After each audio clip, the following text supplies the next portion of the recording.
C'est un engagement, c'est sûr, parce que on ne peut pas mettre n'importe qui à la tête du gouvernement. C'est lui qui va représenter la France, c'est lui qui va sur la scène internationale, nationale, mener la politique intérieure, c'est très important. Je pense qu'étant une femme, j'ai ce devoir même d'aller voter parce qu'on s'est battu pour avoir ce droit de vote. J'ai toujours accompagné mes parents pour voter, ça m'a toujours fait rêver quand j'étais petite. J'attendais mes 18 ans avec impatience juste pour ça.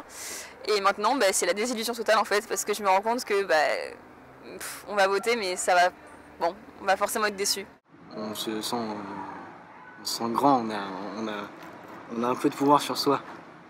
Et on se sent vraiment adulte quand on peut se respecter par les autres, partager des opinions. Ça représente surtout un passage à l'âge adulte, le fait que notre voix compte, et ça c'est bénéfique pour nous, ça représente un grand pas. Ça représente beaucoup de choses parce qu'on a l'impression que notre vote va compter et qu'on va réussir à faire quelque chose pour aider la France peut-être. On n'est pas dans un parti politique, on n'est pas dans des choses comme ça puisqu'on ne s'identifie pas forcément spécialement à un parti.